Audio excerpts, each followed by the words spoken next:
exciting. So let's go see who we can talk to. Woo!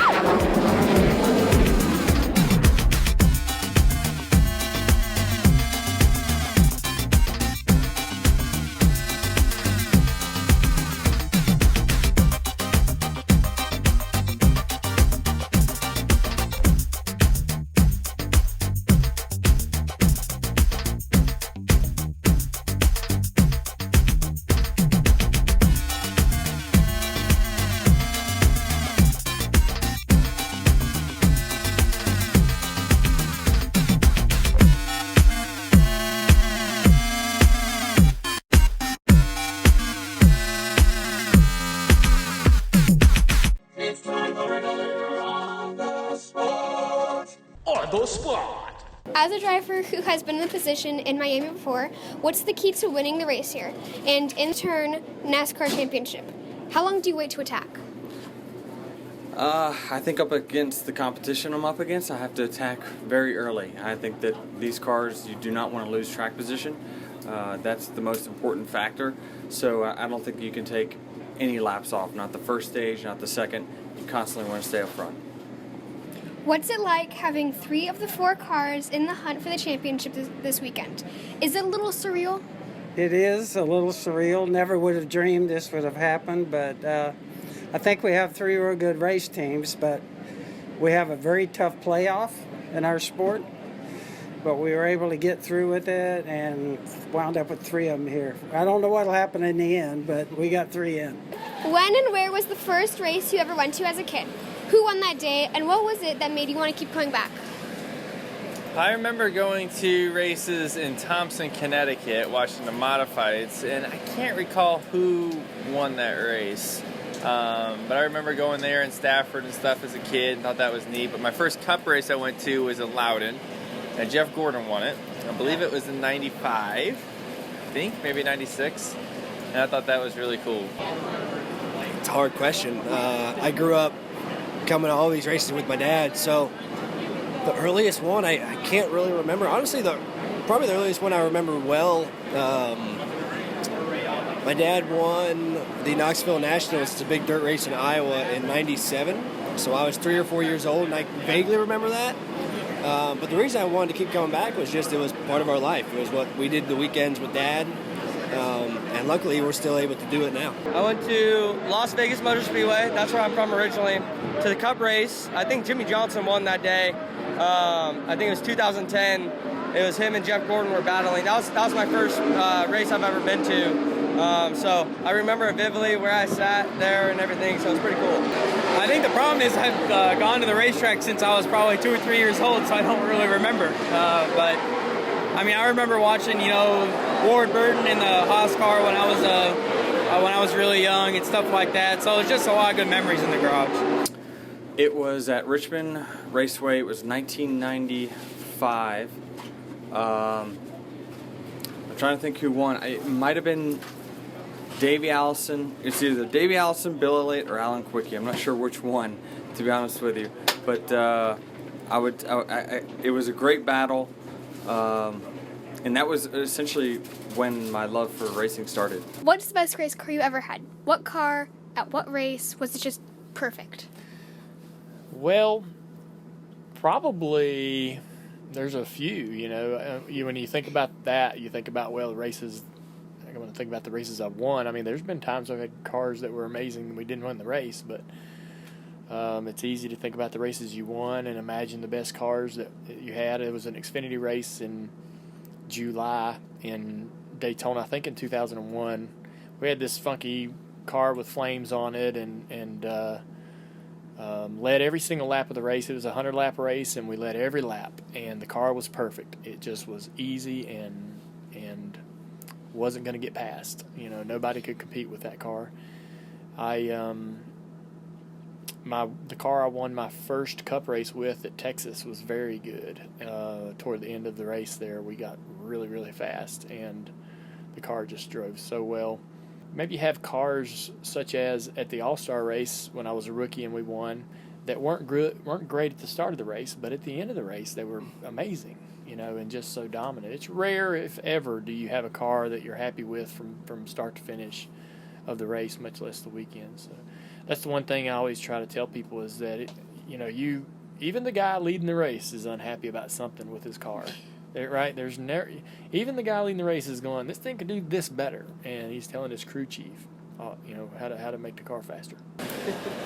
Unfortunately, we didn't win with this car, but Atlanta in 2014, our car was ridiculously fast, and we screwed up in about every area we possibly could with the fastest car on the track, and we finished second.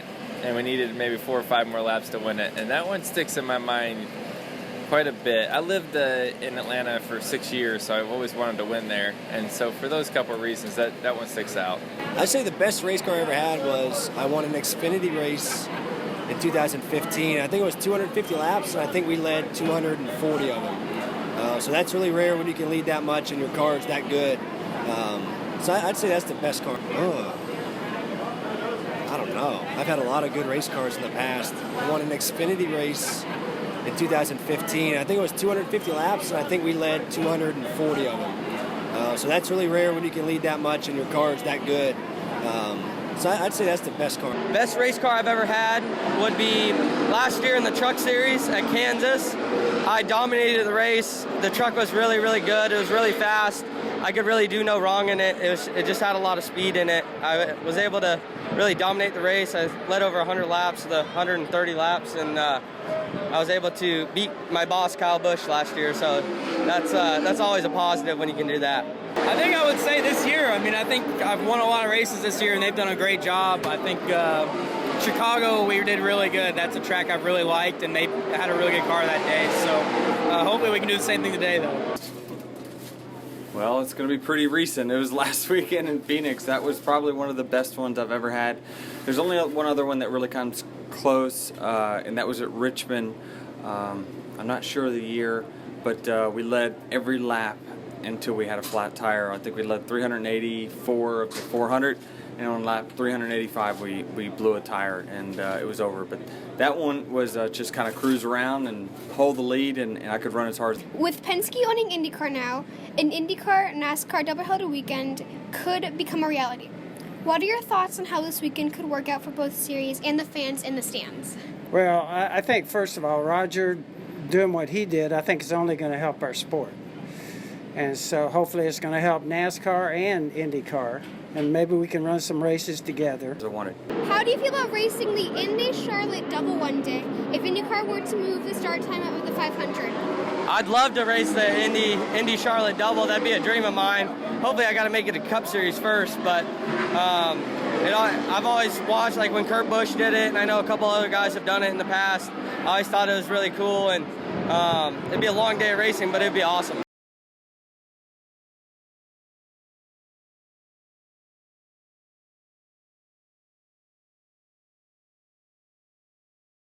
When and where was the first race you ever went to as a kid?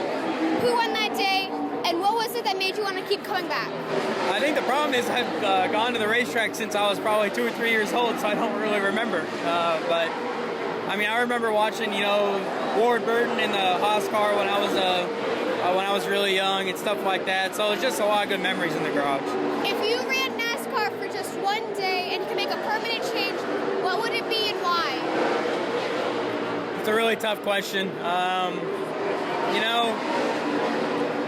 lot of it comes down to cost in NASCAR, so you'd want to find ways to cut the cost, and I think that's the biggest thing. What's the best race car you've ever had?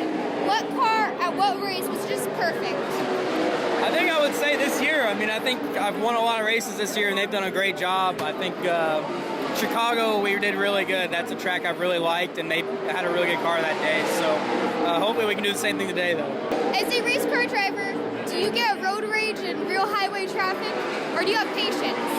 I think I find a way to calm down. I think there's ways that people kind of make you mad on the road, but at the same time, you kind of know that doesn't really matter. So you find ways to calm yourself down. How do you feel about the Indy 500 moving its starting time to allow more NASCAR drivers to do the Indy-Charlotte double?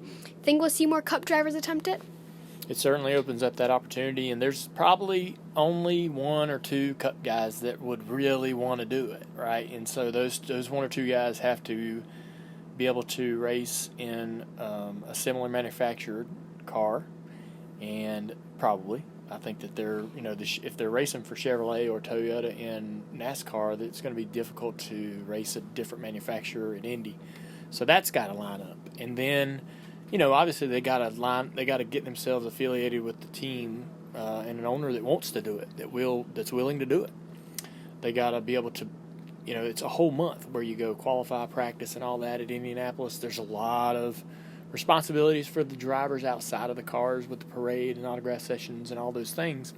And so it's a big, big task to race in that race. Everybody just thinks, I watch the race and that's what happens. But there is a month of work and pomp and celebration that leads up to it.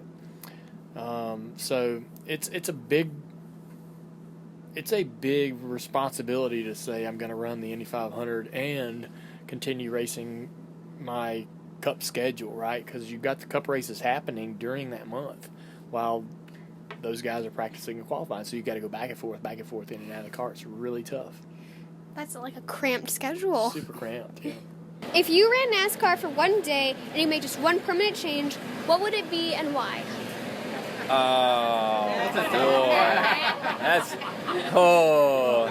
you go. We want the real answer. One change. I would have 2 packages for short tracks and super speedways, or not super speedways, just regular speedways like here in Miami. I'd take some spoiler off for the short tracks. I would like to do the All-Star race, and people could just come to the track with whatever they wanted. Like they could do whatever rules they wanted.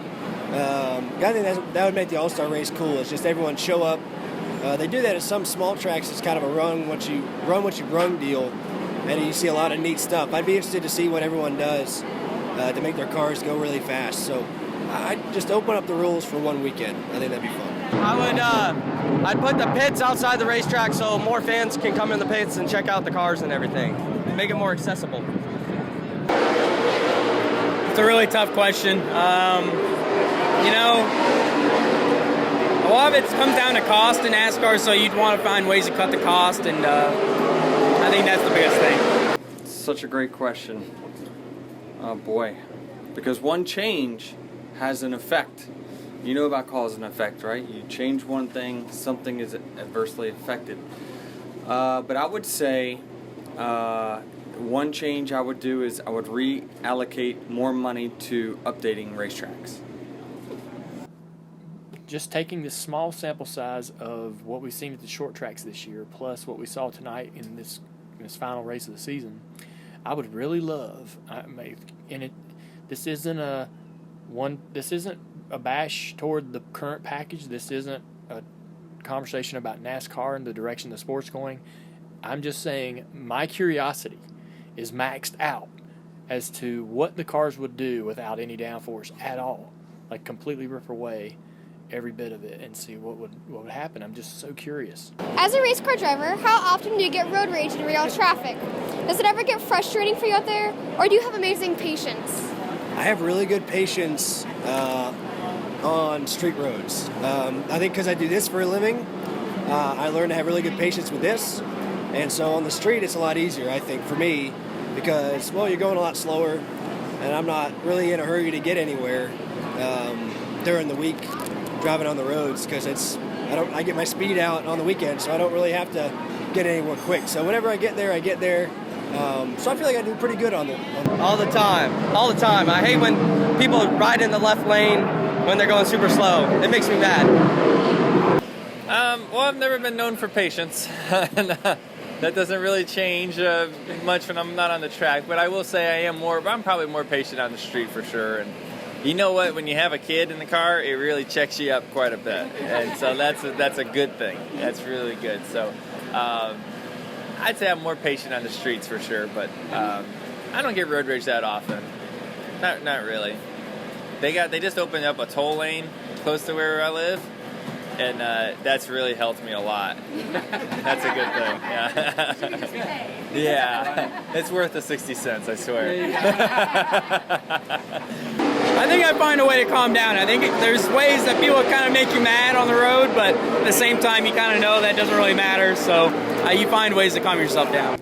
I have amazing patience, actually. I don't get to travel on the street or be by myself that often, so I don't mind taking a little time going from point A to point B when I'm in the street, because that's my alone time. That's my time to think. Has anybody ever recognized you after a run-in or a fender bender?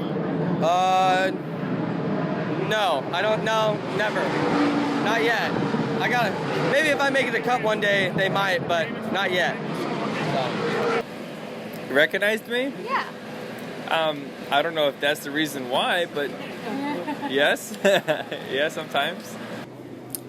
I haven't had any fender benders on the street. I keep my car pretty clean, but I would say that there has maybe been one instance at a place where me and some friends were at. It got a little rowdy, and yeah, they perhaps knew who I was.